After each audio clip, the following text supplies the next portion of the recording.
Yeah. Well, shout out to DJ Ronski, man. Words I manifest out all streaming platforms. You know?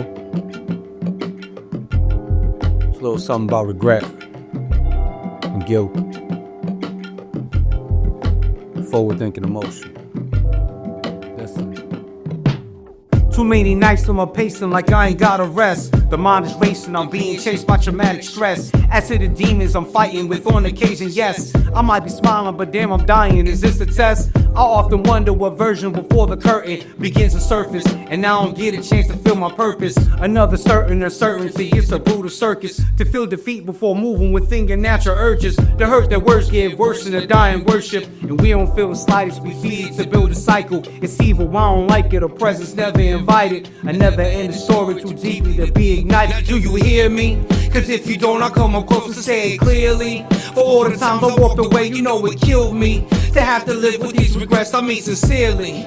Sincerely. Now would you check me? If I had opened up my heart, would you respect me? For trying to right those very wrongs someone neglecting. This could be what I'm talking about, I mean sincerely. Sincerely.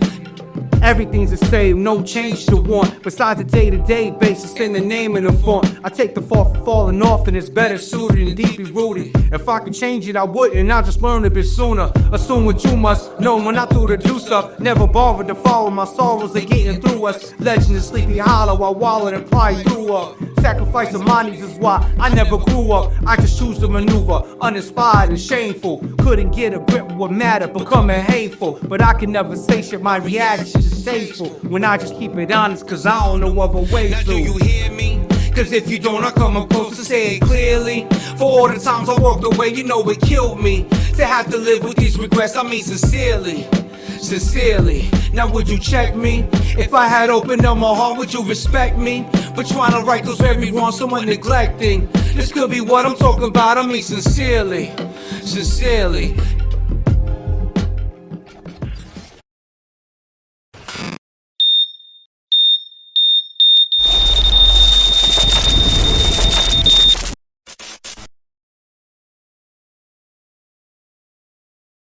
All right, man, punch in. What's up, what's up, what's up? Oh, we got Raul in the building. That sounds fun. Oh, no, it's always a pleasure to have somebody from the town in the building. For sure, man. It's a pleasure to be here. No doubt, no doubt. You just performed sincerely for us off your new project. It's Words I Manifest, right? Yes, sir. Okay, so talk to. I know you dropped that. So they're all right there. I released it Black Friday. I had to get off my chest, man. It was something I was building up for the last year. I just moved back to Oklahoma from Tampa, actually, man. So I recorded that right before I left. So I was in a space where I need to release something, get a lot of things off of my chest real quick, but not highlights, if you will. You know what I'm saying? Nothing too deep in the project. I had a couple of those written already in the bag, and the minute I decided to do it anyways, DJ Ronski, he's from the town. Well, he's from Jersey, but he's in the town right now. Shout out. Instantly, man, he just threw me a few, like, 10, 15 beats, man. I was like, yo, I always deal with everything off of fate. Let me say that much. So the minute I'm thinking about some shit, and some shit just happened to fall in my lap, pause, I'm gonna run through it, you know what I'm saying? And it just happened to be that way, man. So it definitely was a blessing to have him, produce the soundscape for us. For sure. You're from Lawton originally, or? So, all right. So here's not like an East Coast misconception. Yeah, for sure. Here's a misconception. Everybody thinks that I got to Lawton because I was in the Army. But in fact, my folks were in the military. So, my dad's from Chicago, my mom's from New York, so that's where the East Coast comes from. But no, I got there around 7th grade. Okay, 7th grade. So formative years, exactly. So I mean, between junior high and high school, all spent on the East Side and shit. And yeah, man, I'm here. So I'm always coming back into town, man. You know, I'm always willing to rep it on the bag, and yeah, for sure. Yeah, I feel like it's a certain pride people from Lawton kind of have about Lawton that it is not. I don't feel it in Oklahoma City as much. Like the people are as proud of Oklahoma City as people from Lawton are, if that makes sense. I think that if we're talking about the state as a whole, especially me growing up in the 90s, early 2000s here, it's especially on the music scene, we don't really get that shine too much. You know what I'm saying? We always have our spurts. You know what I'm saying? I know Willie Mack had his thing going on in the early 90s with Just the Boogie. Rest in peace, Fousey. He had a thing going on too, Butterball especially. And now you got Too Fat. You got Mofeshi, my guy, and just representing, man. So I think really it's just a thing of trying to be heard throughout the rest of the state. That's how I feel, for sure. Talk about that. At what point did you start doing music? I mean, man, 88, man. Okay. 88. Like, that's where the 88 comes from? That's where 88 comes, 88 States, man. You know, it's first golden era hip hop, I feel. You know, it's the golden era, you know what I'm saying? I can't really say too much about it, you know what I'm saying? So a lot of things were shaking and moving back then. A lot of different sounds, you know, even though everything was coming, you know, predominantly from New York. I mean, you had LL, completely different sounding from Chuck D, completely different sounding from Big Eddie Kane or Rakim or EPMD for that matter. So I think it was important for me to just put that on my back and represent that. Yeah, sure, definitely. Deep. How do you feel about kind of the change in the landscape? You've been around since '88. I mean, it's overall, I guess you can speak to it, but specifically like Oklahoma. For Oklahoma, as far as being in the scene now and shaking and moving up here now, it's I used to think that Lawton, and I could be wrong, God forgive me, you know, the city, Tulsa, everybody, but growing up, I always felt like Lawton was a more eclectic sounding place. And I think it had a lot to do with the military, probably Goodyear and things like that, right?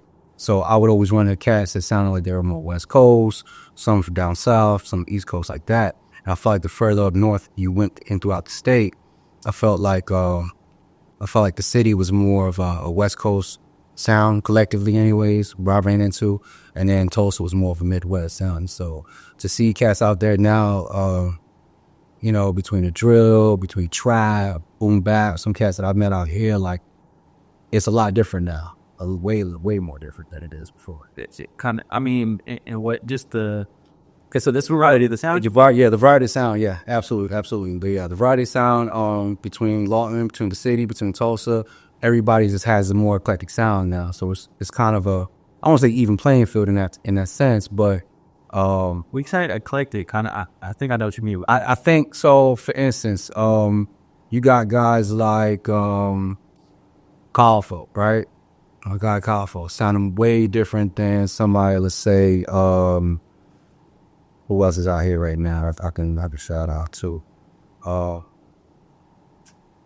Damn, got brain fog.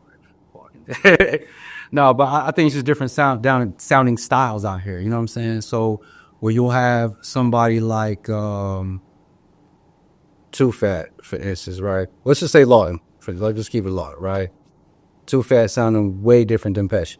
Yeah. You know, way different than Taquis or myself, for instance, in that regard. You know what I'm saying? So I haven't been out there shaking and moving too much out here with a lot of crews out here. But again, shout out to Colfo, Respect Music Life, D-Right, and everybody over there. And it kind of brought me in a little bit, you know what I'm saying? Show love. But I definitely see a lot of different sounding styles out here. So I think it's a good look. I think it's an awesome look, to be honest, because if you have, it tends to get a little dull. You know, if I'm going to a show and all I hear is just straight boom bap, or all I hear is straight trap or drill, then it's like, where's the individuality? Yeah. You know what I'm saying? No, for sure. And I feel like, I mean, two things you kind of spoke on. Lawton does definitely have I feel like people don't really understand. I think it is because of the military. It's people from so many different areas and backgrounds, and it's very well-rounded, yeah. You know what I mean? Absolute community. Like, absolutely. But, yeah. Definitely, I agree with what you're saying. And I feel like the different kind of areas are kind of trying to coexist, which is cool. Like, love the different sounds, you know what I mean? I like it, yeah. Like JB had Too Fat and right, and yeah. I mean, and I loved it. I mean, I didn't make it out there. I had to go out of town that weekend, but just to see Too Fat on the bill, what's my guy that y'all just did an interview with? Shout out Tan. And there was somebody else that was out there too performing as well. Trip G was on it. There's a couple other people, but just the different. But to have that right there was incredible. You know, you don't see too many shows like that unless you go into like an open mic, you know, kind of situation. But yeah, shout out to JB too, for sure. I mean, kind of speaking to your, you know, sound. Obviously, it's more like traditional hip hop. Yeah. I would say my sound is more traditional '90s boom bap, East Coast. So yeah, along the lines of Nas, Mobb Deep and them.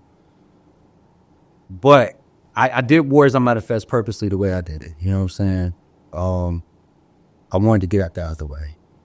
Because I know for me, being in the military, growing up, you know, between East Coast, down South, Midwest, my sound's a little eclectic in itself. So this next project I'm working on later this year, it's going to be a little bit different from Warriors I'm At a Fest for sure. Because I appreciate everybody, man. You know, I got an affinity for West Coast music.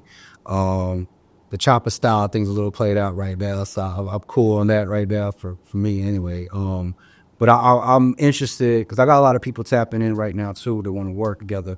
So for me personally, I want to see what it looks like with me and Pesci in the booth together. Personally, you know what I'm saying, something like that around those lines. And of course, and I'm gonna stick to my roots for sure. But you know, there's more to it than just the 90s sound. Yeah, and I was gonna ask, like, kind of, I feel like there was kind of a lull maybe, you know, 5-10 years ago where it was probably a little bit harder to break through with that sound. I feel like it's kind of coming back or paying a little bit more respect. Absolutely. I mean, absolutely. Yeah. I didn't mean to cut you off there. Yeah, man. Yeah, I think a lot of that has to deal with there were certain individuals that held on to shit, even if they were just coming up in that 10-15 year gap, right? Terminology, if y'all familiar with from Boston or Lawton, Massachusetts. But when you guys in the last 7-8 years, you got guys like Griselda, Rock Marciano coming up.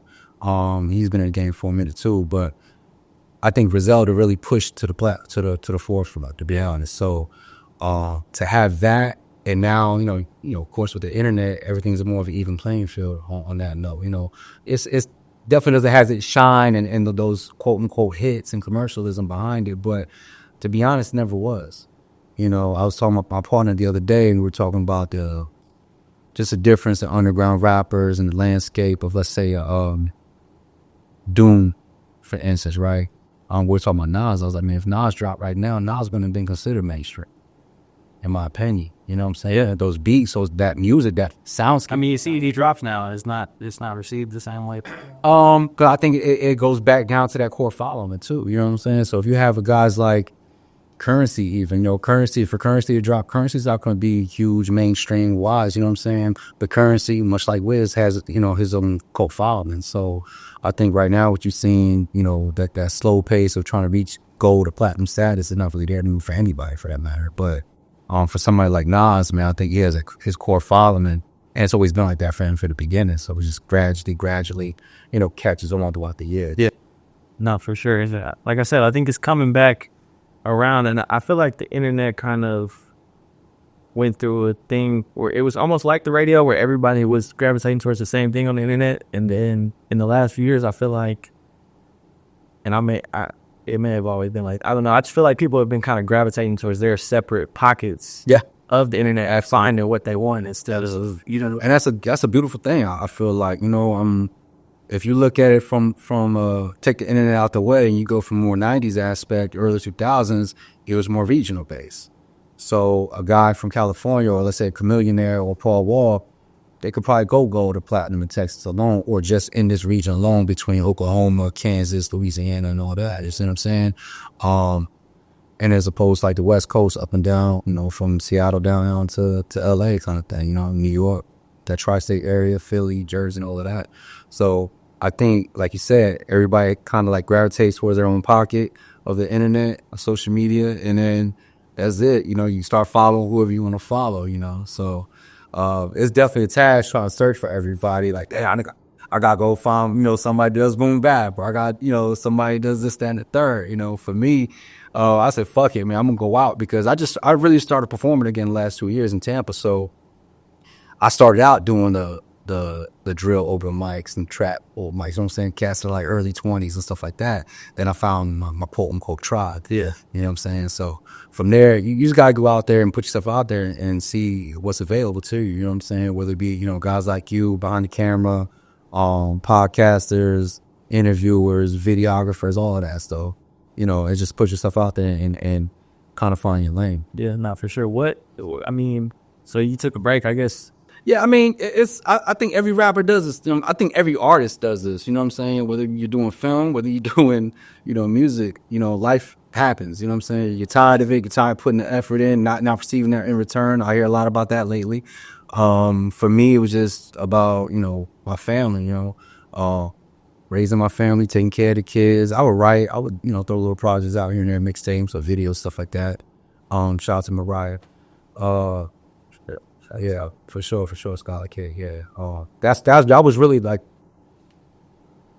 doing videos with her. That was like the initial launch off for me to reinvent myself, I guess, in a sense. You know what I'm saying? Put myself out there now. But yeah, I think it's damn.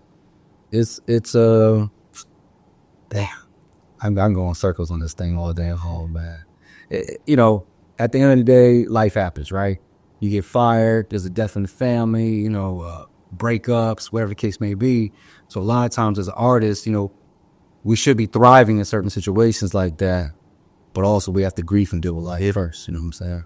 So yeah, that's pretty much what it is. Definitely. What kind of inspired you to get back into it a couple years? I would say you were in Tampa still? Yeah, I was in Tampa. I had been in Tampa since like 2016. And sort of the whole time I was there, I was going to school, I was on the AI, for film. And these last couple of years, man, I'm like, man, I got this itch, man. I need to go back in and record just for therapy alone, right? And just get a lot of shit off my chest. And then I started doing that, and I was talking to my homegirl. She's like, yo, we need to go back out there, put some music out there, and they perform. So, shit, man, I went in full speed ahead, man, and I'm not looking back. Yeah. So. Definitely. What's the music scene like in Tampa? I feel like bro, a lot of places in Florida I can think of, a lot. And you don't think like that saying, yeah. Shout out to Doshi. Okay, I mean, on the other side of the bridge, her, Rodways, Lawton, right? Yeah, St. Pete, Clearwater on the west side of Tampa, basically. Throughout my years, and it might be different for somebody that's in Tampa, who's been in the scene regularly, but I've never seen a music scene like Tampa where everybody's coming together. I don't see too much of hate. I've been in shows where people was like literally like sabotaging, the sound system when you go on stage type shit. You know what I'm saying? I've been a victim of that. So, I've never seen no type of hate in Tampa, personally or around otherwise. And if it is otherwise, I think it was more of a personal beef, street wise or whatever the case may be, man. But man, in Tampa, you know what? I see Tampa like Lawton, man. Honestly, because of the styles, you got everybody coming down from the East Coast, from up north, West Coast, coming down there, planting roots out there and doing a lot for the music scene. Do you feel like kind of, not to say you were an outsider, but being like the new guy, do you feel like that helps though? Like you not see the hate, like where's the people that grew up there and, everybody knows? I'll say this much. Growing up, throughout these years, I've always either been in the South. I've never been physically up north doing my music. Anytime I'm up north, I'm visiting family. So I've never lived there to the point where I can sit out there and shake and move, right? Everywhere I've been the outsider. Everywhere I've been the out of towner. Even here, as long as I've been in Oklahoma, growing up, you got that East Coast style. You got that, right? And that's cool. Now I wear it like with a badge of honor, you know what I'm saying? Because I'll get in there with the best of them, As far as Tampa's concerned, I think it helped. It damn sure didn't hurt. I'll say that. It didn't hurt at all because, again, you got guys up there from up north, from the West Coast out there, and we just all meshing in together because at the end of the day, no matter what style of music we have, everybody has a love for everybody. I think that's the basis for a solid relationship on anyway. For sure. What do you see any like key differences, anything specific you could point out between that and something that maybe is missing out here? The market. I mean, you got everybody out there. I mean, there's so many. You can't name 5 mainstream rappers from Oklahoma right now. You just can't, And I could probably name 5 right now, outside of Miami, Jacksonville, Orlando, Tampa, or in that region adjacent, you know what I'm saying? So it's, I think that's the biggest difference right there. Is just the mainstream, and hopefully this is our year, you know what I'm saying? You got guys like Juice the Mag, you got, a few other guys going out there and shaking and moving, brushing elbows with everybody else on a more national level. So, hopefully it comes back here, man, and picks some of us up to, on a nationwide level. definitely. I might need you to tell the story. Somebody pulled the sound system out of your. Bro, so I didn't want to cut you off where you're talking. you're good. You're good. So I did some time in the military myself, right? So my first assignment, I was in Alaska, all places. But I was in Anchorage, so it was a good thing, right?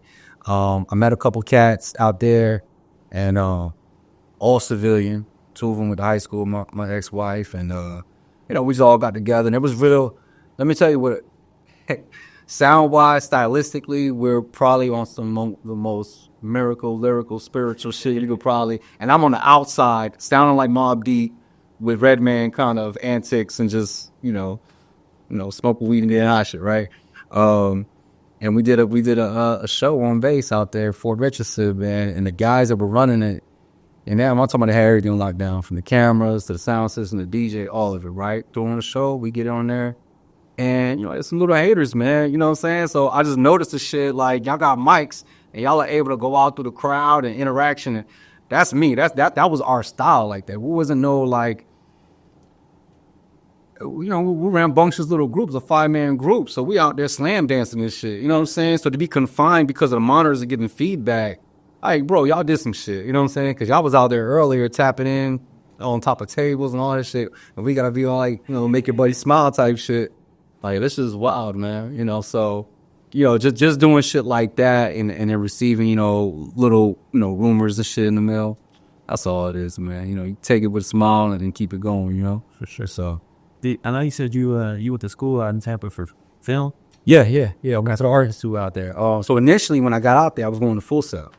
But that drive, man, I mean, you talk about Lawton to the city. And then you add another hour and a half because of Disney traffic. You got, I did a whole year out there just doing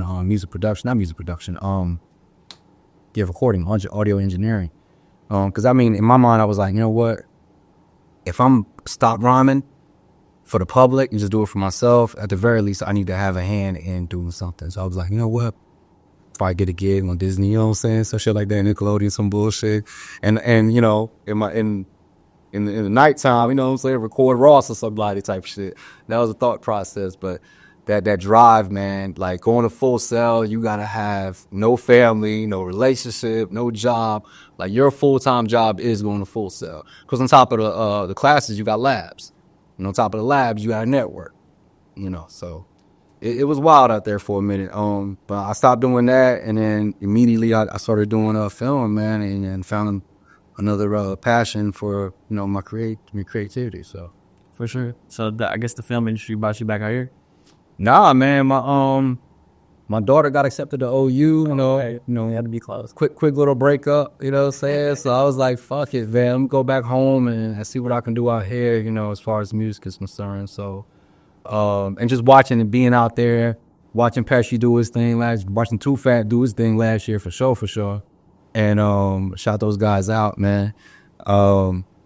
Yeah, man, I was like, let me get a piece of this, man. See what I can do out here while I'm here. You know what I'm saying? Okay, for sure. I know the film industry here is kind of going crazy. It's booming a little bit, man. I'm looking into it slowly, but my first my first thing I want to do right now is just this music shit. Sure, just put a lot more musical material out there. Definitely hit the ground running. That's it. We locked in, I don't know, about a month ago. Yeah. So since then, for sure, man. With Drop the Mic. Yeah. It was a good little look, man. It was a good look. I had seen y'all last year at the Something Dope for the People with Hunter, and but I was playing the Wallflower, man. I was just trying to take everything in and shit, and I met JB for the first time out there, and my guy Sauce Me Up, GSU out there.